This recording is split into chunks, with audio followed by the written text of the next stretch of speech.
Profecías selladas del fin, porque estamos profundizando bastante en un libro maravilloso que se llama el libro de Daniel, donde se encuentran las revelaciones y las visiones que Dios le dio a Daniel hace 2600 años. Y encontramos aquí las profecías de todos los imperios que iban a surgir en el futuro, que es donde nos encontramos ya ahorita. Aquí se encuentra todo lo que va a pasar en los tiempos que estamos atravesando, y aquí se describe claramente también el futuro de Israel, nación con la cual Dios ahorita la puso en la banca. Ahorita la iglesia se ha levantado, dice Romanos 11, hemos sido injertados en el olivo natural que es Israel. Nosotros somos el olivo silvestre, y ahorita ya no hay judíos, ya no hay palestinos, ya no hay musulmanes, ya no hay mexicanos, ya no hay españoles. Ahora todos aquellos que abracen la cruz y acepten a Jesucristo como su Salvador son y forman parte de la familia de Dios. Entonces, de verdad, somos una familia internacional. Y las personas que se reúnen en los edificios, que muchos le llaman el templo de Dios de una forma equivocada. Vamos al templo de Dios el domingo, por el amor de Dios, lee la Biblia. Dios ya no habita en templos humanos. Ya los edificios no son la iglesia somos nosotros. Donde 2 o 3 nos reunamos, ahí está la iglesia de Jesucristo. En esta serie he tratado de demostrar en estas pasadas 2 conferencias de que todas las profecías del Antiguo Testamento, principalmente en Daniel, repito, porque en Daniel encontramos continuamente al ángel diciéndole a Daniel: Daniel, esta visión es para el tiempo del fin, esta profecía es para los últimos tiempos. Y cuando oímos que diga los últimos tiempos o los tiempos del fin, no se refiere a los últimos tiempos de nosotros. Esto es muy importante. Una cosa son los últimos tiempos de Israel y otra cosa son los últimos tiempos de la iglesia. Cuando encontramos en el Antiguo Testamento, en los postreros días, en los tiempos finales, en los últimos tiempos, séllalo hasta el tiempo del fin, se refiere al tiempo de la gran tribulación. Porque hasta la gran tribulación, cuando termine Dios de tratar, purgar, emblanquecer, purificar a los israelitas, es cuando entonces nosotros ya nos fuimos 7 años en el arrebatamiento.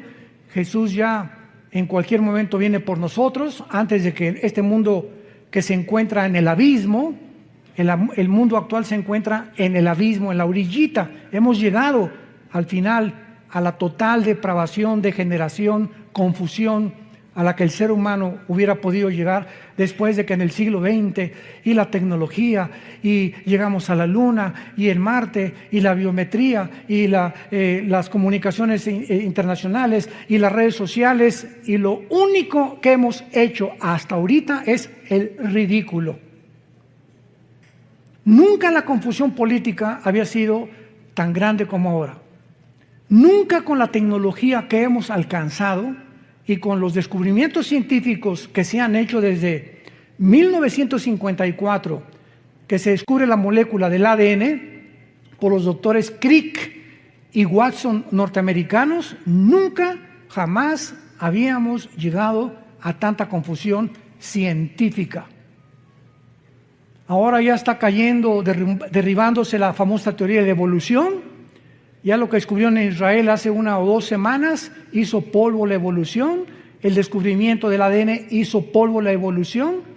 El descubrimiento de la física, la primera y la segunda ley de termodinámicas, hizo polvo la evolución. Una mentira que nos enseñaron durante más de un siglo. Y que se seguía y se sigue todavía enseñando en muchas universidades, que venimos de Chita, que somos el producto accidental de una evolución y que venimos de los animales, cuando la ciencia, la física, la biología, etcétera, etcétera, contradicen científicamente, vamos a hacer a un lado la Biblia, la misma ciencia contradice que es imposible la evolución cuando descubrieron el ADN.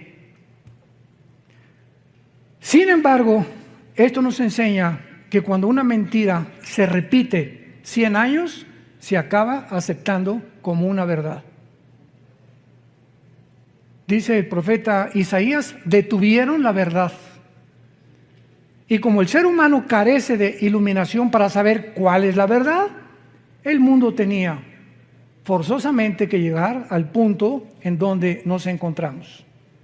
Nos encontramos en el abismo, donde las cosas no van a mejorar, las cosas van a ir de mal en peor. En el libro de Daniel, capítulo 12, encontramos la introducción que dice, en aquel tiempo se levantará Miguel. Daniel 12, versículo 1, el gran príncipe que está de parte de los hijos de tu pueblo, será tiempo de angustia, cual nunca fue desde que hubo gente hasta entonces. Pero en aquel tiempo, ese es en aquel tiempo que se repite otra vez en el versículo 1. ¿Ya lo vieron? Comienza diciendo, en aquel tiempo se va a levantar Miguel, el comandante en jefe de los ángeles de Dios, y habrá un tiempo de angustia, y en aquel tiempo será libertado tu pueblo. ¿De qué tiempo está hablando el ángel al profeta Daniel? Del tiempo de la gran tribulación. Y lo dice claramente, será un tiempo que jamás lo hubo cuando hubo gente hasta entonces. Y estas mismas palabras Jesús las repite en Mateo 24, 21.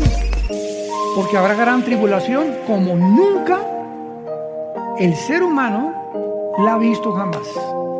Ni en el holocausto judío, ni en la Primera Guerra Mundial, ni en la Revolución Bolchevique, ni en la Segunda Guerra Mundial, ni en la Guerra de Vietnam, ni en la Guerra de Corea, ni en los tsunamis que ha habido, ni terremotos.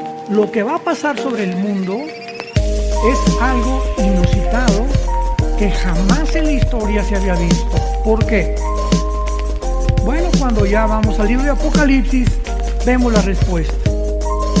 El abismo, que es donde se encuentran los demonios, que está en el centro de la tierra, el abismo, se va a abrir. Y van a salir del abismo millones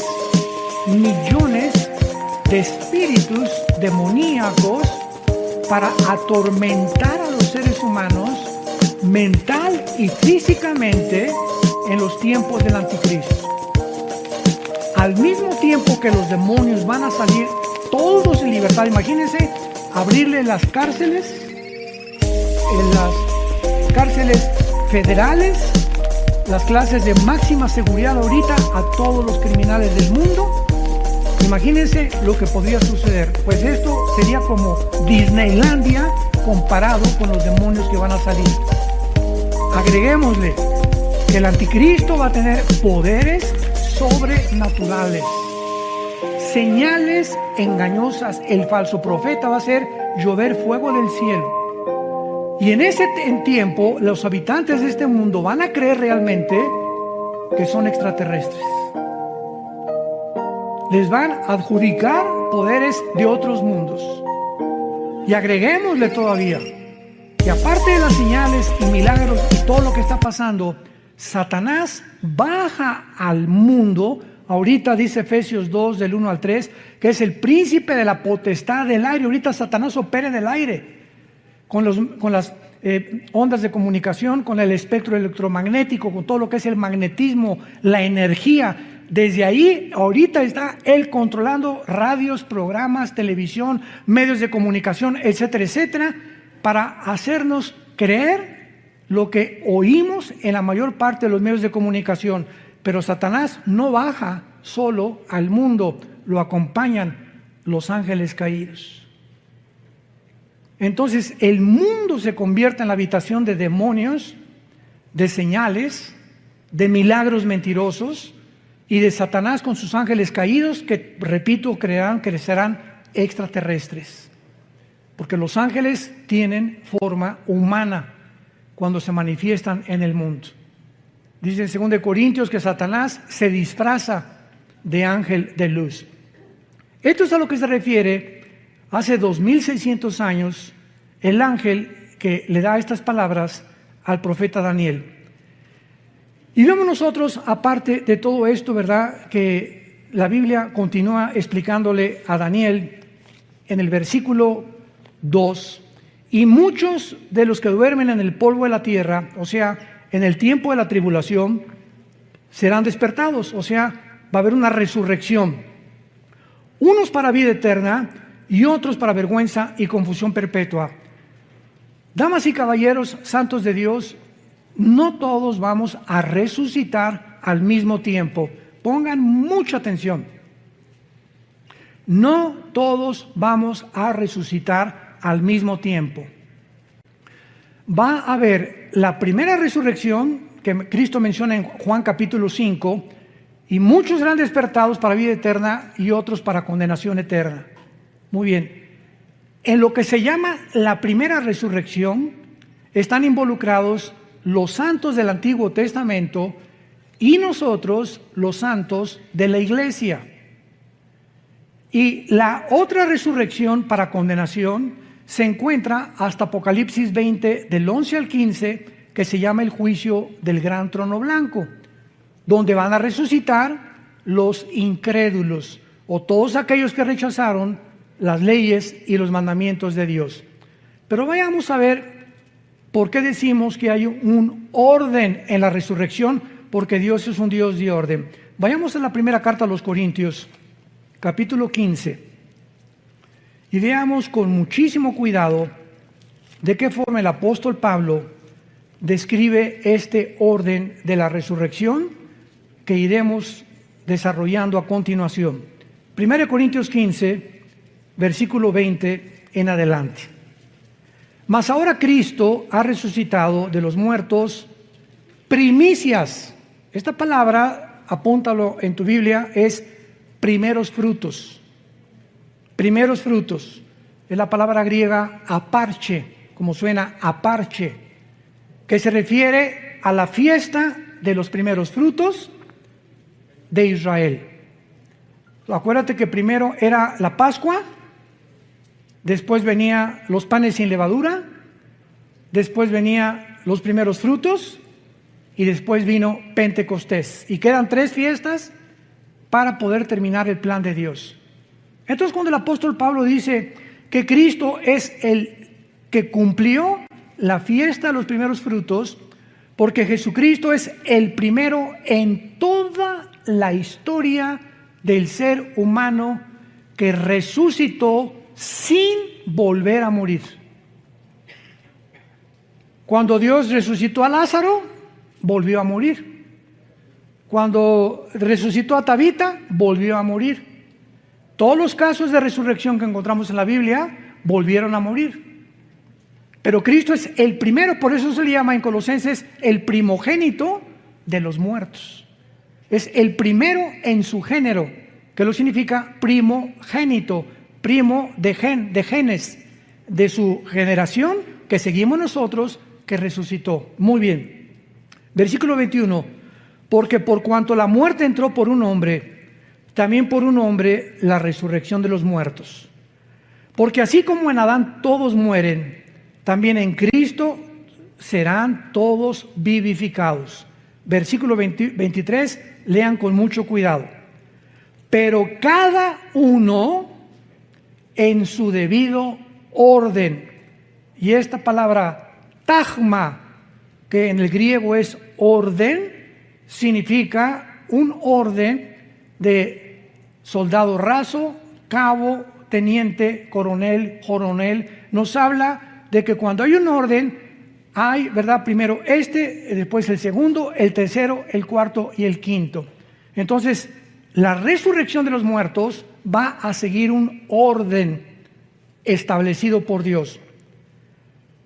Cada uno en su debido orden. Cristo, las primicias, fue el primero. ¿Ya lo vieron? Luego, ¿quiénes siguen? los que son de Cristo. Los santos del Antiguo Testamento no están incluidos en nuestra resurrección. Los que somos de Cristo somos los que fuimos bautizados con el Espíritu Santo en el momento de nuestra conversión. En el momento que recibes a Cristo, eres regenerado, eres nacido de nuevo, eres colocado en el cuerpo de Cristo. 1 Corintios 12:13, a todos se nos dio a vivir, a experimentar el mismo Espíritu y el mismo bautismo, y en ese momento la iglesia es un cuerpo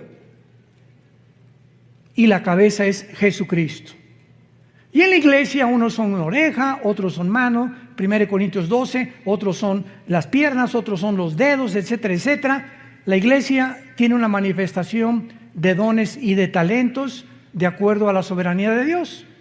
Y en la iglesia hay apóstoles, ¿verdad? Hubo profetas, pastores, maestros, etcétera, etcétera. Hay diferentes ministerios que reparte Dios, diferentes dones, etcétera, etcétera.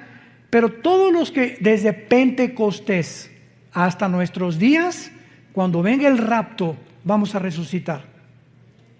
Te repito, de Pentecostés hasta nuestros días, cuando venga el rapto, la iglesia es la primera en resucitar.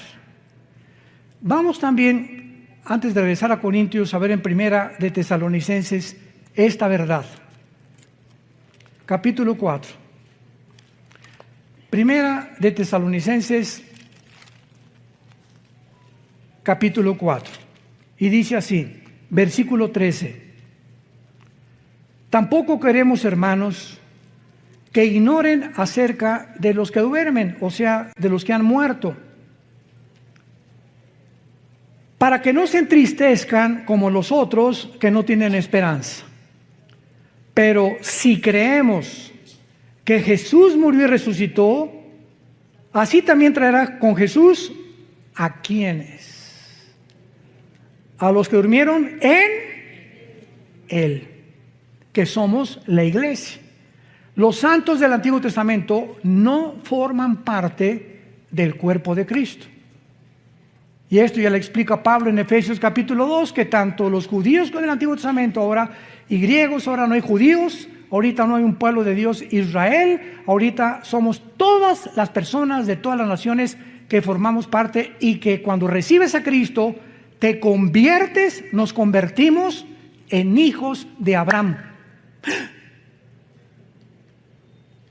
Entonces puede venir ahorita un judío y decirme, yo desciendo de Abraham, y le contesto étnica y terrenalmente y genéticamente, porque eres judío, desciendes de Abraham, claro, fueron lo que los fariseos le dijeron a Cristo, somos hijos de Abraham. Pero la verdadera descendencia de Abraham son los que tenemos la semilla. Y todo esto lo explica Gálatas capítulo 3. Cristo es la semilla prometida a Isaac. En Isaac te será llamada descendencia, o la esperma de Isaac vendrá después Jacob, Judá, Salomón, David, y ahí viene toda la descendencia. Y cuando recibes a Cristo, esa semilla, esa promesa que Dios le hizo a Abraham era espiritual. Entonces dice la Biblia, ahora los que somos de la fe somos de Abraham. Y dice Romanos capítulo 2, no todos los que descienden de Israel son judíos, porque no es la circuncisión de la carne, sino la circuncisión del corazón. Tú a lo mejor no eres circuncidado porque era el pacto, era una señal del pacto de Israel, pero si tienes a Cristo, formas parte del pueblo de Dios. Y a lo mejor si eres circuncidado y eres judío, aunque estés circuncidado, no eres parte del pueblo de Dios, porque no tienes a Yeshua Mashiach, a Jesús el Mesías, en tu corazón. ¿Me van siguiendo? Esto es importantísimo. Entonces por eso es ridículo, ¿verdad?, que haya cristianos que se ponen la kipá. Y a una iglesia mesiánica ahora, ¿verdad? Gracias a Dios que hay judíos que se están convirtiendo. Pero eso que nosotros queramos hacernos judíos, y ya lo somos. Ya lo somos. ¿Por qué? Por la semilla de Abraham, porque tenemos a Cristo. No tenemos que adoptar lo que ellos hicieron. Ellos tienen el judaísmo. Esto es importantísimo para la iglesia. Porque hay un movimiento tremendo, ¿verdad?, de cristianos que se quieren hacer judíos. ¿Para qué? Estás mejor así de tlaxcalteca. No niegues tus raíces. Muy bien. Entonces vemos nosotros que en Daniel 12, versículo 2, dice la Biblia que los judíos, desde Adán hasta Pentecostés, que nació la iglesia, hasta Hechos capítulo 2, la iglesia nació cuando el Espíritu Santo bajó en Pentecostés y formó la iglesia, el cuerpo de Cristo, que se llama un nuevo hombre. Y dice la Biblia en 2 Corintios 5, el que está en Cristo, nueva. O sea, esta nueva creación no existía. Cuando Dios descansó en Génesis capítulo 2, el séptimo día, ¿qué significa? ¿Que Dios se acostó en una hamaca? No, que Dios dejó ya de crear nada nuevo, todo conforme a su semilla, ardillas, hipopótamos, ballenas, todo, ¿verdad? Todo ya lo dejó Dios como lo había hecho. No volvió a crear nada. Pero cuando llega el momento de la iglesia, Dios hace una nueva creación, que somos nosotros.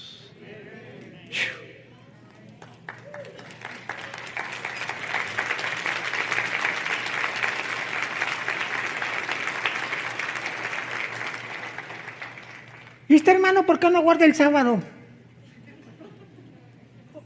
¿De qué estás hablando? ¿Por qué no guardan el sábado? ¿De veras? ¿Tú nada más guardas el sábado? Yo el sábado, domingo, lunes, martes, miércoles, jueves, viernes. Yo guardo 7 días a la semana. Porque el sábado fue dado a Israel. Ahora en la iglesia se nos da el primer día, que es el domingo. El primer día de la semana Cristo resucitó, el primer día de la semana vino el Espíritu Santo y los apóstoles comenzaron a reunirse ya no el sábado, sino el domingo, para que viéramos la diferencia de las dos entidades, una es Israel, otra es la iglesia. No las confundamos. Ahora, Israel era la esposa de Dios y se divorció. Dios está divorciado ahorita de Israel. Nosotros somos la novia de su hijo. 2 Corintios 11, del 1 al 3. Desposados como una virgen pura. Alguien me preguntó, ¿qué acaso tiene Dios 2 esposas? Le dije, por favor, entiende la Biblia. Dios ha hecho a un lado a Israel y va a regresar. Romanos 9, 10 y 11. Va a regresar en la tribulación a purificarlos, purgarlos. Y los que crean en la tribulación en Jesús pasarán al milenio junto con la iglesia nosotros. Pero ahorita Dios está divorciado. ¿Dónde dice eso? Vayamos al libro de Isaías.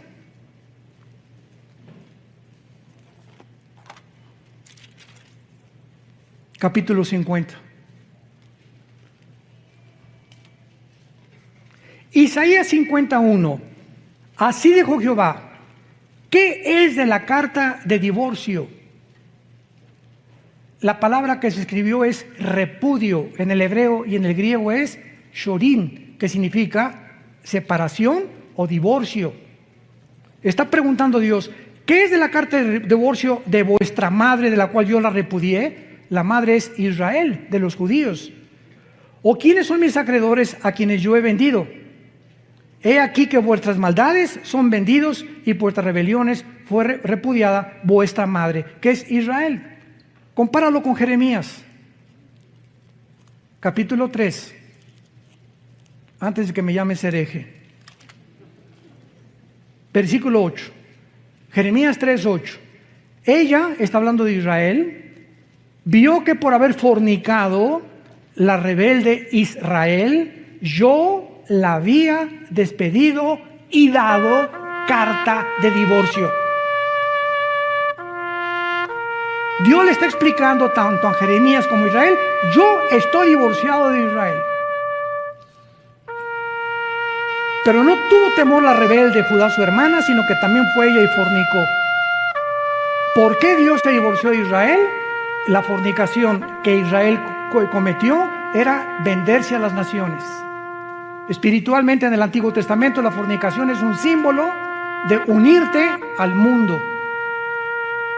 Y en Santiago capítulo 4 en el Nuevo Testamento dice: oh almas adúlteras. Cuando un cristiano se va al mundo, has cometido fornicación. ¿Por qué? Porque estás traicionando los votos de lealtad y devoción que le tenemos a Jesús. Si tu esposa se va con otro hombre, es adulterio. Y el adulterio es la única causal y el abandono de hogar en el Nuevo Testamento para poder divorciarte. 1 Corintios capítulo 7. Las mismas causales por las cuales Dios se divorció de Israel le pertenecen a la iglesia. Dios se divorcia de Israel espiritualmente, y en el Nuevo Testamento el divorcio físico, visible, terrenal, es si tu esposa se va con otro o tu esposo se va con otro.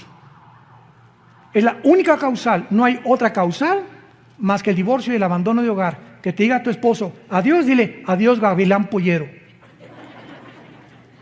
Bye bye, que Dios te bendiga. Y quién sabe si lo bendiga, ¿verdad?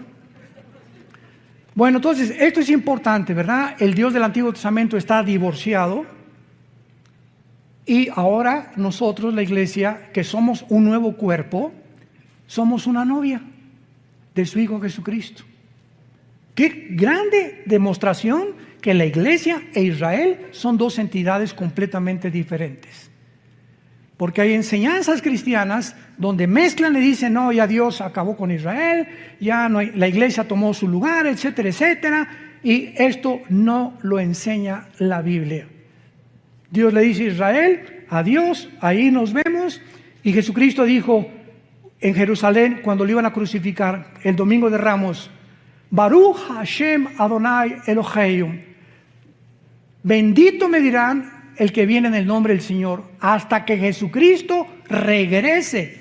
Y los judíos, después de la tribulación, Apocalipsis 1:8, mirarán al que traspasaron. Romanos 11, 25 y 26, Israel será salvado. Hasta ese momento, la esposa que era antes de Dios se volverá a unir a su marido. Y seremos una sola entidad en el tiempo del milenio. Entonces, Dios no se ha olvidado de la esposa despreciada. Si esa esposa regresa y le pide perdón a Dios y reconocen a su hijo como el Mesías, Dios vuelve a renovar sus votos por el pacto que hizo con Abraham. ¿Ven qué importante es entender la Biblia sistemáticamente para no caer en herejías y en tonterías? Y ya Dios acabó con la iglesia, con Israel, ya no tiene para nada, ¿verdad? Claro que ahorita no tiene absolutamente nada. Cuando crucificaron a Cristo, dijo, ¿verdad? Dijeron los judíos: la sangre sea sobre nuestras cabezas. Y en ese momento la maldición vino sobre Israel, que se encuentra todavía esta maldición en Israel, menos en los judíos que han aceptado a Jesucristo como el Mesías y que forman parte de la iglesia. Pero en el año 70 después de Cristo llegaron los romanos, encabezados por Tito, el general romano, hijo del emperador Vespasiano, y arrasaron Jerusalén y no dejaron piedra sobre piedra.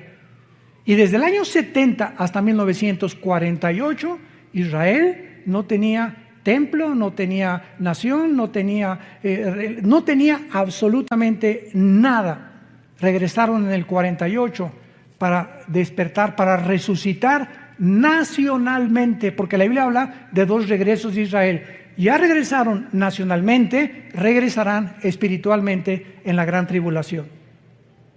Entonces no es hasta que se conviertan. Ezequiel 37, la visión de los huesos secos, ¿se acuerdan? Que Ezequiel le dio una visión de los huesos, que es Israel, y lo dice: los huesos son mi casa. Y ahorita se están juntando los tendones con los huesos hasta que se forme el cuerpo, que es Israel, cuando Jesucristo regrese junto con nosotros para reinar con ellos en el milenio. Regresamos a 1 Corintios. Entonces vemos que la primera resurrección le pertenece a la iglesia, a los que somos del cuerpo de Jesucristo. Y después dice claramente, en este orden, el apóstol Pablo, los que son de Cristo en su venida, luego el fin cuando entregue el reino de Dios y Padre. Muy bien. La resurrección, viene Cristo mañana, supongamos, o la semana que entre, desaparecemos millones de personas. Yo pienso sinceramente que somos la generación que no va a gustar la muerte, que somos la generación que no vamos a saber lo que es morir. De repente las noticias se congestionarán, los medios de comunicación, aviones que van a caer porque el piloto desaparecieron, accidentes de tránsito. Todos los niños menores de edad desaparecerán del planeta, siendo ya de padres incrédulos o no padres incrédulos. Los niños son de Dios. Dejen que los niños se acerquen a mí. No dijo Jesús, nada más los cristianos o nada más los judíos, no, que se acerquen todos los niños. Son míos los niños, pertenecen de una forma misteriosa y espiritual a Jesucristo. Y entonces van a pasar 7 años de tribulación, y cuando termine la tribulación resucitan todos los santos desde Adán hasta la cruz. Y después en el milenio va a haber otra resurrección, porque cuando Cristo venga, hagan de cuenta que entramos ya al milenio, resucitados nosotros con cuerpos resucitados, bajamos del cielo con Cristo con cuerpos glorificados ya.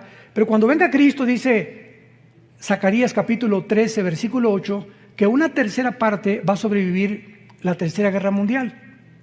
Una tercera parte sobrevivirá la guerra del Armagedón. Y esta tercera parte que sobreviva, va a haber, Mateo 25, un juicio de los cabritos y de las ovejas. Y Dios va a juzgar a los cabritos y a las ovejas. Las ovejas son las que siguieron a Jesús en la tribulación, los cabritos, los que le rechazaron, serán condenados, y los sobrevivientes cristianos de la tribulación van a pasar al milenio. Los que se convirtieron en la tribulación y se salvaron de la muerte del anticristo. Pero esas personas que entran al milenio tienen que morir, ¿verdad? Porque se ha establecido Romanos 9 que los hombres muramos una sola vez y después el juicio. Entonces, ¿cómo van a entrar a la eternidad estas personas que pasaron de la tribulación vivos al milenio si no han resucitado? Entonces, la mayor parte de estos que van a entrar se van a rebelar contra Cristo, Apocalipsis 20 del 10 en adelante, y Satanás será sacado del abismo y encabezarán la última guerra, Gog y Magog, que es diferente de la Ezequiel 38-39, para pelear contra Cristo. Y los que se hayan convertido en milenio resucitarán para entrar a la nueva Jerusalén.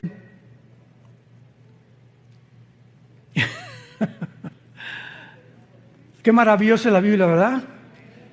¿No se han empachado? Le pido a Dios que me dé sabiduría y paciencia. A veces hablo muy rápido, pero y quiero irme así lo más despacio posible para alumbrar sus ojos a través de la Biblia. Y que ustedes puedan ver la luz así. Yo sé que a muchos les está entrando ahorita la luz. Y ese es el anhelo del Espíritu Santo. Muy bien. Entonces, después de nosotros viene la resurrección de los mártires que en la tribulación van a resucitar, que pertenecen a la primera resurrección de los santos. Vamos a ver, la primera resurrección es el rapto, los santos del Antiguo Testamento y los que mueran como mártires en la tribulación. Vayamos a Apocalipsis 7 y veamos los millones de personas que en la tribulación se van a convertir, y el apóstol Juan los ve en el cielo resucitados. Apocalipsis 7, versículo 9. Escribe el apóstol Juan: después de esto miré, y he aquí una gran multitud, la cual nadie podía contar, de todas naciones y tribus y pueblos y lenguas, que estaban delante del trono en la presencia del Cordero, vestidos con ropas blancas y con palmas en las manos. Las ropas blancas nos hablan de que ya estaban resucitados. y clamaban a gran voz diciendo la salvación, etcétera, etcétera. Versículo 13. Entonces uno de los ancianos habló diciéndome: estos que están vestidos de ropas blancas, ¿quiénes son? ¿Y de dónde han venido? Yo le dije: Señor, tú lo sabes. Y él me dijo: estos son los que han salido de la gran tribulación y han lavado sus ropas y las han emblanquecido en la sangre del Cordero. Aquí encontramos posiblemente a los 144,000 y a todos aquellos que en la tribulación van a morir como mártires. Aquí ya llevamos que nosotros fuimos primeros, ellos serán segundos y en tercer lugar, vamos a Apocalipsis 11, están incluidos los 2 testigos al final de la tribulación. Dice Apocalipsis 11, versículo 7, cuando hayan acabado su testimonio, está hablando de los 2 testigos, la bestia que sube del abismo hará guerra contra ellos y los vencerá y los matará, y sus cadáveres estarán en la plaza de la grande ciudad, que en sentido espiritual se llama Sodoma y Egipto, donde nuestro Señor fue crucificado. De una forma inequívoca es Jerusalén, donde los 2 testigos serán asesinados por el anticristo. Y vean ustedes las palabras con las que el Espíritu Santo califica a Israel.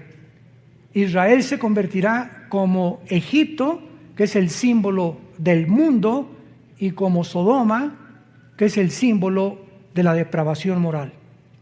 Y no es coincidencia que Tel Aviv, la ciudad ahora de Israel, se esté considerando la capital mundial del movimiento gay.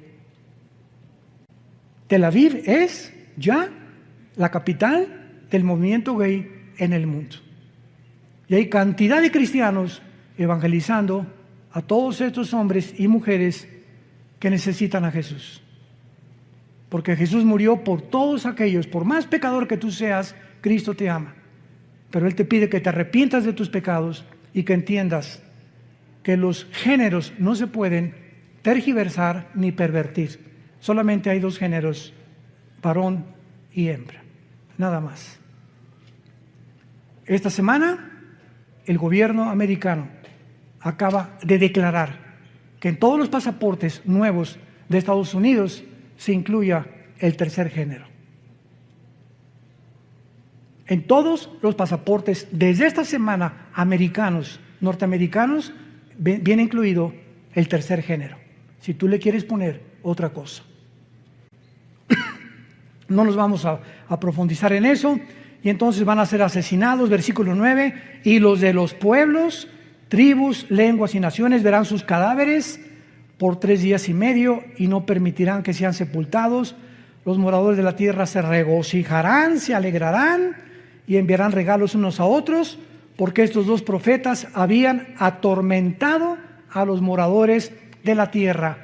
Me detengo aquí. ¿Por qué el mundo ahorita se ha vuelto contra nosotros? ¿Por qué? Porque se sienten atormentados con la predicación del Evangelio de Cristo. En lugar de que sientan una medicina y un aliento, yo cuando oí el Evangelio dije: Dios mío, esto es lo que yo estaba esperando toda mi vida. Hay personas que se molestan. Y ahora tú no puedes predicar esto. La iglesia es un hospital para todo tipo de personas, lesbianas, transgénero, homosexuales, borrachos, parranderos y jugadores. Esto es la iglesia. Le abrimos la puerta a todos para que podamos ser sanados de la condición en la que el mundo tal vez nos empujó a ser. Cualquiera de ustedes que oiga mi testimonio no lo vas a creer. No lo vas a creer lo que yo era antes de venir a Jesús hace 46 años. Este año cumplo 46 años, no de edad, de cristiano. Y 43 años cumplo este año de predicar la palabra de Dios. A los 3 años de convertido comencé a predicar en la sierra a los indígenas de Oaxaca y de Guerrero. Estuve 3 años en la sierra, durmiendo en pisos de adobe, tapándome con periódicos. Mi cojín era un ladrillo envuelto en periódicos, así que si realmente alguien ha vivido la pobreza, he sido yo. Pero antes de eso, tú no te imaginas lo que yo quiero. Creo que en internet salga algo de mi testimonio. Pero Juan Charrasqueado se quedaba chiquito. Lo que nos interesa es lo siguiente, y dice el versículo 11, pero después de 3 días y medio, entró en ellos el Espíritu de vida, enviado por Dios, se levantaron sobre sus pies y gran temor cayó sobre los que los vieron. O sea, los 2 testigos son el último fruto de la resurrección. Entonces, la iglesia en el rapto, todos los mártires a la mitad de la tribulación y los 2 testigos al final. Y cuando Cristo venga, en cuarto lugar, los santos del Antiguo Testamento. Este es el orden que Dios ha establecido. Es un orden y no importa el tiempo que los del Antiguo Testamento van a resucitar después de la tribulación, nosotros primero, etcétera, etcétera, pertenecemos a lo que se llama la primera resurrección, que está dividida en diferentes tiempos. Y la otra, la única en la que tú vas a resucitar, si tú no tienes a Cristo, será al final del milenio. Apocalipsis 20 del 11 al 15 se llama el juicio del gran trono blanco. Dios va a abrir los libros, uno, el libro de la vida, el libro del Cordero, etcétera, etcétera, y el que no se haya inscrito será lanzado al lago de fuego, que es la muerte segunda. Ahí Dios, enfrente de los ángeles, nosotros como la iglesia, dice 1 Corintios 6, del 2 a 3, que seremos el jurado, nosotros la iglesia seremos el gran jurado. Dios te demostrará que Él te amó, que dio su vida por ti en una cruz, que en esta mañana te está hablando para que te arrepientas y vengas a la cruz. Y si tú continúas rechazando eso, Dios no te puede forzar. Te puedes burlar ahorita, mascar tu chicle, decir no lo creo, puedes hacer lo que quieras, pero estas palabras son fieles y verdaderas, porque son la palabra de Dios. Y Dios te da la oportunidad en este momento que vengas a la cruz, que le entregues tu vida, que te arrepientas de tus pecados y que conozcas lo que es verdaderamente ser libre, espiritual, mental y físicamente. Oremos. Gracias, Señor, por tu palabra en esta mañana. Gracias, Señor, por habernos dejado el camino, porque tu palabra dice, no hay en ellas nada perverso, en ellas, todas ellas son rectas al que entiende y razonables a los que han alcanzado la sabiduría. La ley de Jehová, los mandamientos que Dios nos da, son perfectos, porque convierten el alma. El testimonio de Jehová es fiel, hace sabio al sencillo. El temor de Jehová permanece para siempre. Todo lo que Dios nos dice es deseable, más que el oro y más que el oro afinado, y dulce más que la miel que destila el panal. Te damos gracias, Señor Jesús, por haber dado tu vida en esa cruz, por haberte levantado de los muertos para decirnos que nosotros seguimos detrás de ti. Animarnos que esta vida es temporal, seremos librados de la corrupción de esclavitud a la libertad gloriosa de los hijos de Dios. Y en esta mañana, tú que me escuchas, invita a Cristo a tu corazón. Arrepiéntete de tu vida. Tú eres pecador, dice la Biblia, y la paga del pecado es la muerte. Mas Dios muestra su amor para con tu vida en que, siendo pecador, así como estás de sucio, de sucia, Jesús murió por ti para limpiarte y lavarte con su sangre preciosa y decirte que nunca te va a volver a dejar ni abandonar, y el día que tú mueras, morirás en paz, porque morirás con la seguridad que en esta mañana el Espíritu Santo te dará tu corazón. Si alguien quiere en esta mañana invitar a Cristo,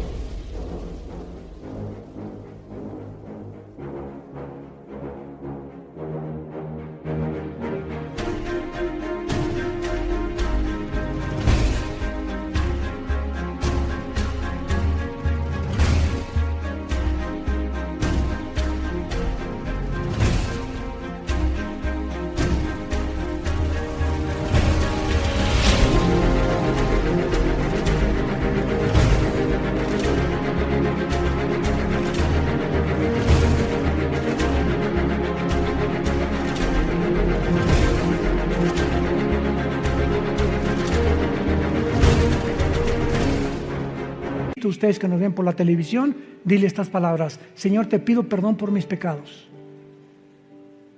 Creo que en esa cruz pagaste con tu sangre por ellos. Y creo que a los 3 días tu Padre te levantó de los muertos. Y como creo que vives, te pido en este instante que entres a mi corazón como mi Señor y mi Salvador. Señor Jesús, gracias por tan grande amor y por darme la vida eterna y la absoluta seguridad y certeza que cuando yo muera, moriré en paz, porque sé que me estarás esperando para gozarme la otra vida, que mi fe no fue en balde y que tus promesas fueron fieles y verdaderas. En el nombre de Jesús. Amén. Amén.